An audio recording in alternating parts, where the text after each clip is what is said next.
Capsule numéro 18, la cotation, première partie. Première partie parce que on a beaucoup de choses à dire sur la cotation. Puis on va commencer avec l'exercice de la capsule précédente. On avait placé nos vues. Là maintenant, c'est le temps de venir mettre des codes. Première chose que je vous montre, c'est les marques de centre.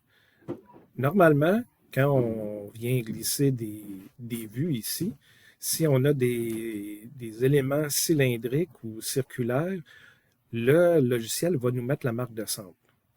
Mais je vais effacer celle-ci pour vous montrer au moins comment on fait si jamais on a besoin d'en rajouter nous-mêmes. Alors, c'est dans l'onglet Annotation et vous avez ici Axe de centrage. Si j'active la fonction ici, tout ce que j'ai besoin de faire, c'est de venir cliquer un cercle et ça vient me mettre ma marque de cercle. Si je n'avais d'autres à faire, ben, je suis toujours dans la fonction. Je pourrais continuer et venir ajouter des marques de centrage un peu tout partout. Bon, ici, j'ai terminé. Maintenant, comme vous voyez, mes éléments cylindriques, il n'y a pas de ligne d'axe qui ont été mis. SolidWorks appelle ça la ligne de construction. Ça fonctionne un peu comme AutoCAD. Si je viens activer la fonction, on vient chercher une ligne et une autre ligne et ça nous met une ligne d'axe en plein milieu des deux lignes qu'on a choisies. Et on peut continuer comme ça pour venir rajouter les lignes d'axe qui nous manquent. Tout simplement comme ça. C'est pas plus compliqué. Quand on a terminé, crochet vert, et voilà, on a nos éléments cylindriques, on tous les traits d'axe et les marques de centrage, les axes de centrage de placer. Maintenant, on peut venir coter notre dessin. Il y a plusieurs façons de coter un dessin. On peut tout simplement venir chercher une ligne et mettre la cote. Et ça va fonctionner avec cotation intelligente. Puis c'est pareil comme pour contraindre une esquisse. Hein. Alors, je vais venir chercher la ligne. Si je sélectionne la ligne, on voit ici que j'ai ma cote qui apparaît, que je peux venir placer comme ça ici. Je pourrais venir chercher une autre. Et là, on voit que c'est carré, hein, parce que c'est la même valeur de 120. Puis si on s'approche ici, généralement, je pense que les cotes ne sont pas assez proches les unes des autres, mais c'est pas grave. Je peux venir cliquer ici puis venir mettre ma cote comme ça. Maintenant, qu'est-ce qui arrive si je veux faire une cote d'ici, de ce point-là, à ce point-là? Ben, il y a deux façons de le faire. Je pourrais faire effectivement sélectionner un point et ensuite sélectionner l'autre point. Et là, comme vous voyez, ça fait apparaître ma cote. Je pourrais sélectionner aussi la distance de cette ligne-là à cette ligne-là et ça donne le même résultat. Dans ce cas-ci, ça donne le même résultat. C'est peut-être pas toujours la même chose. Ce qui est important, c'est de venir s'assurer, là je vais faire un zoom, que ça ici, c'est respecté. Les lignes d'attache de nos cotes ne touchent pas à notre pièce. Il y a vraiment un espace ici. On doit s'assurer que c'est ça. Ça, c'est vraiment une règle. Si j'étais venu faire, je ne sais pas, je vais enlever cette cote-là ici. Je vais faire supprimer. Si j'étais venu chercher, je ne sais pas, cette ligne-là avec ce point-là, regardez, ici, c'est respecté, mais ici, c'est pas respecté. Hein, la ligne d'attache passe par-dessus ça. Ça, il faut éviter de faire ça. Puis c'est quelque chose que je vais vérifier. Il faut absolument que ça soit respecté. Sinon, ça devient difficile de savoir qu'est-ce qui est une ligne d'attache puis qu'est-ce qui est une ligne qui décrit ma pièce. Donc, il faut faire attention à ça. Un angle, de la même façon, on peut sélectionner une ligne. Si on sélectionne une autre ligne à angle, ben là, facilement, on peut venir placer un angle ici. Et comme vous voyez, si je viens faire un zoom, hein, ça a été respecté. Hein. Cet espace-là est respecté ici. Ensuite, qu'est-ce que je pourrais bien faire si j'ai plusieurs cotes à faire comme des codes de positionnement, comme positionner un cercle. Admettons, on part de cette ligne-là et je vais chercher la ligne ici. Comme vous voyez, il y a un espace qui a été respecté ici et un espace qui a été respecté ici. C'est parfait. Je pourrais ensuite venir mettre la distance entre le centre et le centre de mon cercle. Bien, je ferai la même chose. Je viendrai chercher la marque de centre et la marque de centre ici. Puis vous voyez, c'est respecté ici, c'est respecté en bas. Et là, j'aimerais bien ça que ça soit respecté. Vous voyez, là, il y a comme une ligne jaune qui apparaît comme ça ici pour dire que que le 60 est en ligne avec le 30. Alors, c'est parfait. C'est ça que je veux. Ensuite, si je veux faire un diamètre, je peux faire un diamètre ici de cette façon-là, tout simplement en choisissant mon cercle. Ça me met la fenêtre, ça me met le symbole 40. Et ensuite, je pourrais jouer aussi avec les lignes. Des fois, là, on peut modifier certaines choses. Si vous venez voir ici, toutes sortes de choses qu'on peut modifier. Je ne rentrerai pas dans tous les petits détails, mais au moins, vous avez d'autres onglets ici comme ligne d'attache. Là, vous pouvez voir, là, on peut modifier comment on veut la ligne d'attache. Si j'ai cliqué ici, flèche par l'intérieur, vous voyez, ça l'a rajouté cette flèche-là ici. Si je fais ça comme ça, ben, ça vient mettre seulement la flèche à l'extérieur comme ça. Donc, des fois, ça peut être intéressant, dépendamment comment on veut identifier un cylindre ou un arrondi. On peut venir jouer avec la différence ici, là, comment les flèches apparaissent, puis si on veut un diamètre ou un rayon. OK. Autre chose maintenant. Qu'est-ce qu'on pourrait bien faire? On a fait l'angle. On pourrait venir. Vous savez, ça, c'est un élément cylindrique.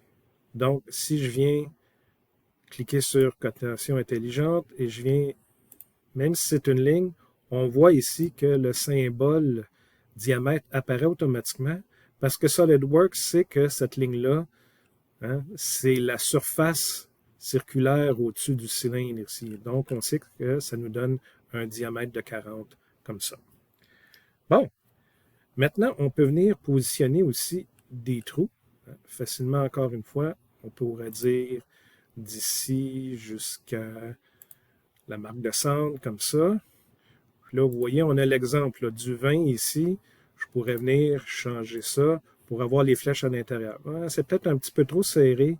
Je vais le laisser à l'extérieur ici, comme ça.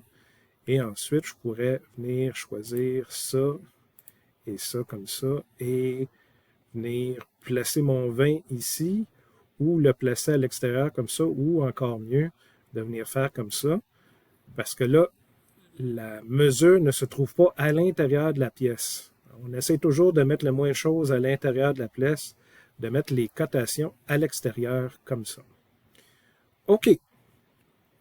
Maintenant, pour les trous, je vais venir mettre une autre cotation ici, comme ça, et une autre cotation ici, comme ça. Parfait. Excellent. Maintenant, comment on fait pour venir coter des trous qui ont été percés, qui ont beaucoup d'informations dans le trou? Bien, il y a une fonction ici qui s'appelle symbole pour le perçage. Si je viens activer ça et que je viens, par exemple, choisir ce trou-là ici, vous voyez toute l'information du trou vient d'apparaître. Un diamètre de 18 avec une profondeur de 50. Et donc, ça, c'est le perçage, la profondeur de 18. Si vous regardez ici, 18, c'est probablement la profondeur ici. Et pour ce qui est du filetage, c'est un filetage M20 avec un pas de 2 mm, avec une qualité là, de 6H et une profondeur de 40. Ça veut dire qu'il y a du filetage seulement sur une longueur de 40 mm. Si vous regardez ici, on le voit bien. Hein? Je pourrais venir même faire une cotation intelligente de cette ligne-là à ça ici. Vous voyez, ça c'est 55,41. C'est pas ça la profondeur. Donc, on peut venir faire Escape et venir chercher peut-être ce point-là. Ah, là, on voit que c'est 50. Là, vous voyez, ma ligne n'est pas correcte. Hein, j'ai plus d'espace ici. Donc, on va recommencer. On va dire, c'est de ce coin-là à ce point-là ici, comme ça. Et là, vous voyez la ligne jaune qui vient d'apparaître. Mon 50 et mon 25 sont alignés. Je peux venir cliquer. Alors, vous voyez, quand on parle d'une profondeur de 50 pour un perçage, c'est vraiment ça qu'on veut venir dire ici. Ça ici, c'est seulement la pointe de mon forêt. Si je reviens à symbole pour le perçage ici et que je viens chercher ce cercle-là, comme ça, ben, ça nous donne toute l'information. Un perçage de 22 mm à travers tout et ensuite un chambrage de 33 mm sur une profondeur de 20 mm. Donc, on voit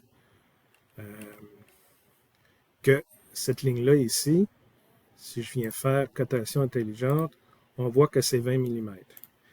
Mais là, ici, j'ai fait quelque chose de très grave, hein, qu'on ne devrait jamais faire. J'ai mis une cote sur un élément de ligne cachée. J'ai coté une ligne cachée. Il ne faut jamais faire ça. Donc, je vais supprimer ça. Vous voyez ici, j'ai fait la même erreur. Donc, je vais le supprimer aussi. Rappelez-vous, les lignes cachées, on ne doit pas s'en servir pour la cotation. Si on est obligé d'utiliser des éléments dans une vue, on est mieux de faire une coupe pour venir coter des éléments. Sinon, il faut tout simplement utiliser la bonne vue dans laquelle ce n'est pas des lignes cachées. Ce ne sont pas des lignes cachées. Donc là, à partir de ce moment-là, oui, c'est correct, on peut venir coter. Comme vous voyez, ce trou-là, je l'ai coté sur ma vue, qu'on voit vraiment le trou en ligne pleine et non une vue sur laquelle on voit l'élément avec des lignes cachées. Même chose pour mon trou fileté. Je l'ai coté ici et toute l'information est là. Hein? Toute l'information de profondeur, etc. se retrouve à cet endroit-là. Maintenant, admettons que ce trou-là, vous vous apercevez, ah non, c'est pas la bonne place. Hein? Oui, il est à la bonne distance de 20 mm comme ça, mais sur l'axe des X, il devrait être plutôt à, je ne sais pas moi, 30 ou 40 mm. Comment on fait pour corriger ça? Et c'est là qu'on voit la puissance de SolidWorks, parce que ce dessin-là dépend du modèle 3D. Alors, on peut revenir sur le modèle 3D. On peut revenir ici. Hein, ça, c'était le trou taraudé. On peut jouer avec la fonction. La cotation, la position était sur l'onglet position. Je peux venir double-cliquer. Oups, excusez. C'est pas là que je voulais mettre le cercle. J'ai besoin de prendre cotation intelligente, double-cliquer ici, et puis là, je peux mettre 30 mm. J'aurais pu mettre aussi 40 mm. Et ça va se déplacer. Ça, on le savait déjà, on peut venir faire des modifications ici. Donc, crochet vert, on peut même faire un CTRL-S pour sauvegarder. N'oubliez pas de sauvegarder souvent. Et on revient ici. Et regardez le 40 que j'ai modifié, c'est répercuté sur mon dessin de détail. Donc, si vous voyez que vous n'avez pas les bonnes mesures, ce n'est pas sur le dessin de détail qu'il faut les changer. Il faut revenir dans notre modèle pour pouvoir ajuster la bonne dimension. Comme ça, tout se suit et ça devient facile là, à utiliser, là, à faire des modifications, à mettre à jour votre dessin sur que ce soit la mise en plan ou le modèle 3D. Comme ça, tout reste consistant, tout se suit et c'est parfait comme ça pour faire les modifications.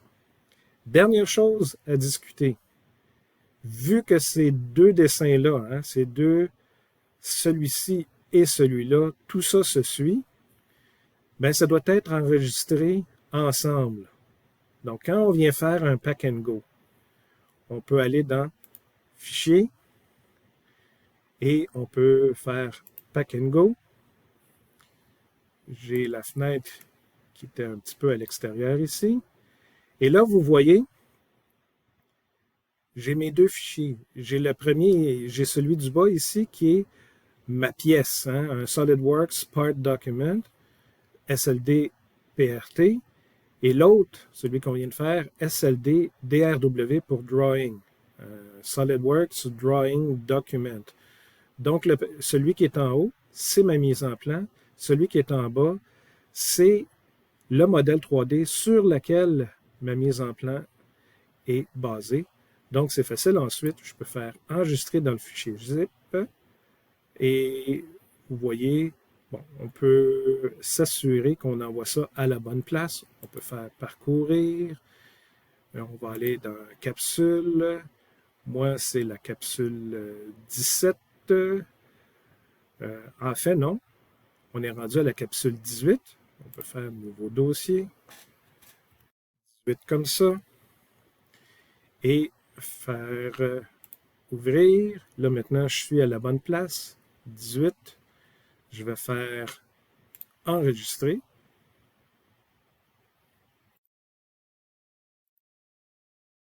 Pourquoi ça ne fonctionne pas? Parce que je n'ai pas mis de nom de fichier. Donc, je pourrais dire, je ne sais pas moi,